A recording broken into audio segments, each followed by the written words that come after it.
observaciones finales sobre las excepciones preliminares y los eventuales fondos, reparaciones y costas en el presente caso. Adelante, por favor. Eric Acuña, asesor de la comisión, realizará la presentación final. Con su venia, señor vicepresidente. Muchas gracias. Honorable Corte, la comisión realizará su presentación final en dos partes. En primer lugar, hará referencia a las cuestiones previas y excepciones preliminares presentadas por el Estado y posteriormente, en segundo lugar, se pronunciará sobre el fondo y las medidas de reparación. Sobre las cuestiones previas y excepciones preliminares, la comisión se pronuncia sobre los alegatos estatales que han sido presentados en esta audiencia. En relación con la solicitud del Estado de que la Corte realice un control de legalidad sobre los actos de la comisión, se observa que el Estado señaló que la comisión realizó, y abro comillas, una interpretación errónea, cierro comillas, de los hechos del caso en su informe de fondo a efectos de realizar su análisis jurídico. Al respecto, la comisión resalta que la mera inconformidad del Estado con la determinación de hechos y el análisis jurídico realizado por esta no constituye un error grave o violación de su derecho de defensa que amerite un control de legalidad y que constituirá un aspecto que será analizado precisamente por esta Corte en el fondo del asunto. En vista de ello, la comisión solicita a la Corte que desestime esta solicitud presentada por el Estado.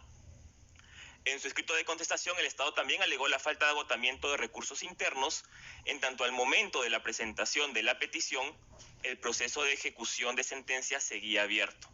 Esta Corte ya ha reiterado que se debe exigir su agotamiento al momento del pronunciamiento de admisibilidad de la comisión y no al momento de la presentación de la petición, tal como fue realizado por la comisión en su informe de admisibilidad de 2009.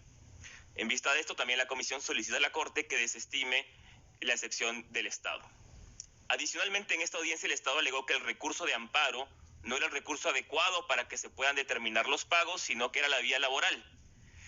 Este alegato ya ha sido presentado por el Estado en otros asuntos sobre falta de cumplimiento de sentencias judiciales y ha sido rechazado de manera uniforme por esta Corte. Es más, hace solo un año en su sentencia del caso FEMAPOR contra Perú, el Estado realizó el mismo argumento, que la vía laboral era la vía necesaria, adecuada para realizar el pago a las víctimas y fue desestimado por el tribunal al indicar que el recurso de amparo sí era una vía adecuada para reparar las afectaciones alegadas. En consecuencia, la comisión solicita a la Corte que reitere su precedente y rechace la excepción estatal. Finalmente, respecto de la alegada imposibilidad de incluir nuevas víctimas por parte de representantes no incluidas en el anexo único del informe de fondo de la comisión, esta resalta que en su nota de remisión del caso a la Corte adjuntó el anexo único de su informe de fondo con 2.585 víctimas e indicó que tomando en cuenta otros asuntos de la misma problemática, la falta de ejecución de sentencias judiciales, los representantes, en caso presenten nuevas víctimas, podrá ser analizado por la Corte para la aplicación del artículo 35.2 de su reglamento. Entre estos elementos a considerar para la eventual aplicación de dicha disposición, se resaltan la dificultad geográfica. Si bien las víctimas eran trabajadores de una misma empresa, ECASA, esta era una entidad nacional, tal como indicó el día de ayer la señora Vigueras, y las víctimas vivían y trabajaban en diversas ciudades del Perú, incluyendo región andina y la Amazonía de difícil acceso. Asimismo, la representación informó que en la época de los hechos tampoco existían medios tecnológicos suficientes para atender la información de todas las víctimas y que no se había podido subsanar esa situación. A ello se suma la edad avanzada de las víctimas, muchas de las cuales, lamentablemente, ya han fallecido, que generó mayores dificultades en el recojo de la información. En vista de estos elementos y estos criterios, la Comisión solicita a la Corte que los tome en cuenta al momento de valorar una eventual aplicación del artículo 35.2 de su reglamento. Honorable Corte, sobre el fondo del asunto y de manera preliminar, la Comisión observa que la defensa del Estado se ha centrado principalmente en indicar que este caso es aislado y que no pueden marcarse dentro del contexto de asuntos ya conocidos y ya decididos por la Corte sobre falta de ejecución de sentencias judiciales. Al respecto, la Comisión resalta que este caso sí se enmarca dentro de ese contexto de falta de cumplimiento de sentencias en Perú por temas laborales en la década de 1990. Esta situación ha sido conocida, decidida y actualmente supervisada por ese tribunal en los casos 5 pensionistas, Acevedo Buendía y otros, Muelle Flores, ANSEJUB, SUNAT y FEMAPOR. La Corte indicó en todos esos asuntos que los fallos judiciales que restablecían determinados beneficios, derechos laborales a las víctimas, no fueron ejecutados y se vulneraron los derechos a la protección judicial, a las garantías judiciales por plazo razonable, a la propiedad privada, y en los últimos 3 casos también se declaró la violación del artículo 26 de la Convención Americana. Es más, en estos últimos 3 casos el Estado también presentó como alegato de defensa que esos asuntos no eran similares a los ya conocidos por esta Corte, lo cual fue desestimado por este tribunal. En este sentido, si bien este asunto, así como los demás, tienen sus propias particularidades, este caso guarda los mismos elementos centrales de la problemática. 1. Las víctimas de todos los casos, incluyendo el presente asunto, trabajaban en una entidad pública en la década de los 90. 2. Las víctimas de todos los casos, incluyendo este asunto, consideraron que fueron afectados en sus derechos laborales. Si bien los otros casos se referían a cuestiones pensionarias, se enmarcan dentro de la misma temática, derechos laborales. 3.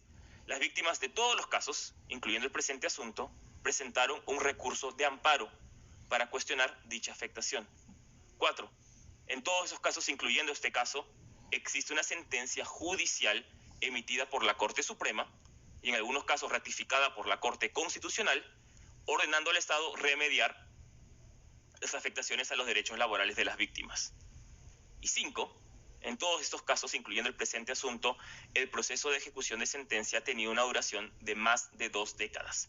Y cuando el caso fue decidido por la Comisión Interamericana al momento de emitir su informe de fondo, el proceso de ejecución se encontraba abierto a nivel interno. En vista de todos estos elementos señalados, la Comisión resalta que este asunto sí guarda la misma problemática que los otros mencionados, por lo que ahora pasa a pronunciarse sobre las violaciones específicas en este caso. Sobre el derecho a la protección judicial, esta Corte ha sostenido en los casos ya referidos que el proceso de ejecución de sentencia debe ser completa, integral y sin demora. Ello no ha sucedido en este caso.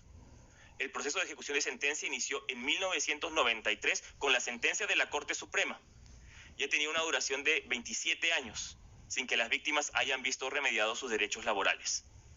La Comisión toma nota de que el Estado ha alegado en esta audiencia que la sentencia de la Corte Suprema ha tenido un efecto meramente declarativo. Ello en tanto se dispuso la inaplicación de los decretos que restringían esos beneficios laborales, pero que nunca se ejecutaron. Dicho alegato estatal resulta incorrecto. En primer lugar, ya la señora Villegas, así como otros affidavits de víctimas, han hecho referencia a que dichos decretos sí se aplicaron y que vieron en la realidad, en la práctica, una afectación a sus derechos laborales ya adquiridos en virtud de un convenio colectivo. La misma víctima, la misma señora Villegas, el día de ayer hizo referencia a que vio en sus boletas de pago que no se estaban incluidos los beneficios adquiridos en ese convenio. En segundo lugar, si dicha sentencia solo hubiese tenido efectos declarativos, resulta inverosímil que el proceso de ejecución de la misma haya durado 27 años, incluyendo múltiples peritajes escritos que acreditaban la existencia de pagos hacia las víctimas. A ello se suma que solo meses después de que el caso fue enviado a la Corte por parte de la Comisión, se emitió una decisión de archivo del proceso de ejecución de sentencia, alegando que no se requería realizar ningún pago sin tomar en cuenta de qué forma ello resultaba compatible con la sentencia de la Corte Suprema de 1993. Sobre esta situación, la Corte indicó en su sentencia del caso Muelle Flores contra Perú que, y abro comillas, resulta inadmisible que un proceso de ejecución de sentencia distorsione temporalmente lo resuelto en una sentencia definitiva o de cualquier modo desvirtúe o lo vuelva inoficioso, prolongando exageradamente o indefinidamente la situación litigiosa ya resuelta. Cierro comillas. Precisamente esta situación es la que se ha vuelto a dar en este caso, sin que a la fecha, en el marco de dicho proceso, las víctimas hayan recibido algún tipo de indemnización. También se resalta la especial diligencia que el Estado debía tomar en el cumplimiento de la ejecución de sentencia, tomando en cuenta que las víctimas son personas mayores. Tal como indicó el perito Cristian Curtis, el cumplimiento efectivo de las sentencias judiciales cobra aún mayor importancia cuando se trata de personas mayores, cuyas posibilidades de obtener un ingreso alternativo en el mercado de trabajo se ven drásticamente reducidas. Eso también se vio reflejado el día de ayer con el testimonio de la señora Vigueras, resaltando el impacto desproporcionado de la situación familiar y económica de las víctimas mujeres. En vista de lo señalado, la Comisión solicita a la Corte que declara al Estado responsable por la violación del derecho a la protección judicial. En relación con el plazo razonable y tomando en cuenta los 4 criterios para determinar la razonabilidad del mismo, La comisión observa que existe una especie de contradicción sobre el primer elemento, la complejidad. Por un lado, el Estado ha indicado que la ejecución ni siquiera resultaba compleja, o como dijo el perito Apolín, no era un proceso de ejecución propiamente dicho, porque era meramente declarativo.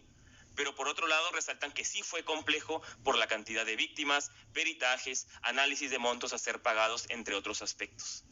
En cuanto a la participación de las víctimas, el Estado alegó que el retraso en el proceso se debió a los múltiples recursos presentados por las víctimas. La comisión recuerda que el hecho de que las personas afectadas presenten recursos que se encuentren disponibles en el ordenamiento interno a efectos de que se vea cumplida una decisión es compatible con sus derechos y en sí mismo no implica una justificación de la demora del proceso, mucho más en este tipo de casos. En relación con la conducta de las autoridades judiciales, la comisión resalta que durante todo este tiempo han existido periodos significativos de inactividad, incluso de años, sin la realización de una sola diligencia, y se han presentado obstáculos logísticos y de capacidad institucional para el cumplimiento de la sentencia.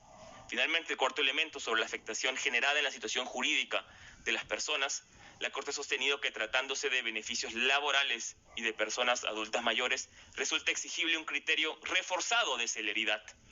La Comisión también observa que muchas de estas personas se encuentran en una situación económica y de salud precaria o incluso que lamentablemente han fallecido. Frente a todo lo señalado, la Corte ha sostenido que en todo proceso a analizar el plazo razonable, incluyendo casos de ejecución de sentencia, se toma en cuenta la primera sentencia judicial en firme, en 1993 en este caso, hasta la última decisión del mismo, que en este caso sería la decisión de archivo de 2021. Ello al margen de que en el transcurso del mismo haya existido una decisión de archivo. Esto fue reconocido expresamente por este tribunal en el caso Muelle Flores contra Perú, donde hubo un archivo del proceso de ejecución de sentencia durante 9 años. Nuevamente se reabrió ese proceso y la Corte tomó en cuenta los análisis para el plazo razonable como un todo. Es así como la comisión considera que en este caso el lapso de 27 años del proceso de ejecución de sentencia sobrepasa un plazo que pueda considerarse razonable. En consecuencia, la comisión solicita a la Corte que declare al Estado responsable por la violación de la garantía del plazo razonable. Respecto del derecho a la negociación colectiva, esta Corte, en su opinión consultiva número 27 del año 2021, ha desarrollado de una manera amplia su alcance. Ha analizado artículos de la Carta de la OEA, los artículos 16 y 26 de la Convención Americana, el artículo 8 del Protocolo de San Salvador, así como convenios de la OIT, para resaltar que dicho derecho es un componente esencial de la libertad sindical y que una de las obligaciones de carácter inmediato es que los estados se abstengan de realizar conductas que limiten la celebración o la ejecución de convenios colectivos, así como proporcionar una tutela judicial efectiva cuando ocurran esas afectaciones. Estas obligaciones han sido incumplidas por el Estado peruano en el presente caso. Las múltiples prestaciones laborales incluidas en el convenio colectivo firmado por SUTECASA y la empresa, y que fueron muy bien detalladas el día de ayer por la señora Vigueras, se vieron suspendidas por estos decretos, ello de manera ilegal al ordenamiento interno. Es más, en esta audiencia, el propio Estado tampoco ha controvertido que tales decretos supremos hayan sido ilegales o contrarios al ordenamiento interno en esa época. La comisión resalta que dicha situación sí ocasionó que ese convenio colectivo, producto del ejercicio del derecho a la negociación colectiva, se viera afectado por los decretos y que dicha situación no ha sido remediada debido a la falta de una adecuada protección judicial. En vista de lo señalado, la comisión solicita a la Corte que declare al Estado responsable por la violación del artículo 26 de la Convención Americana. Asimismo, si bien en su informe de fondo de 2019, la comisión determinó sobre este extremo la responsabilidad estatal únicamente a través del artículo 26 de la Convención Americana, de acuerdo al desarrollo más reciente que ha hecho la Corte en su opinión consultiva número 27 y posterior jurisprudencia, dicho de derecho también podría ser analizado conforme al artículo 16 de la Convención Americana y 8 del Protocolo de San Salvador. Sobre el derecho a la propiedad privada, en los casos ya referidos, la Corte ha declarado la violación del mismo por la afectación patrimonial causada por el incumplimiento de sentencias que pretenden proteger derechos laborales, por lo que también se solicita que, manteniendo esa situación, declare al Estado responsable por la violación del derecho a la propiedad privada. Honorable Corte, la comisión finaliza remarcando que si bien el presente caso representa una repetición de asuntos ya conocidos y decididos por este tribunal, esta repetición tiene lugar debido a que el Estado peruano no ha logrado resolver esta problemática de manera estructural. Cada uno de los casos ya resueltos por esta Corte se encuentran a la fecha abiertos en la etapa de supervisión de cumplimiento de sentencia. Y es más, solamente hace 1 año y medio en la supervisión de cumplimiento de sentencia del caso 5 pensionistas, el Estado peruano hizo referencia al desacato con ese término del Estado peruano para el cumplimiento de la ejecución de sentencias a nivel interno. La Comisión considera que resulta pertinente que, consistente con el desarrollo jurisprudencial que ha hecho esta Corte en materia de derechos económicos, sociales y culturales, las medidas de reparación que dicte la Honorable Corte permitan la resolución de estas problemáticas de alcance general, como la reflejada en el presente caso. Asimismo, la Comisión considera importante que la Corte evalúe, al igual que lo hizo en el caso Muelle Flores contra Perú, de establecer un monto de equidad en calidad de indemnización compensatoria a favor de las víctimas, ello a efectos de evitar la rejudicialización de este asunto a nivel interno y la problemática que ello puede generar también en la etapa de supervisión de cumplimiento de sentencias seguido por esta Honorable Corte. Muchas gracias. Muchas gracias a la representación de la Comisión Interamericana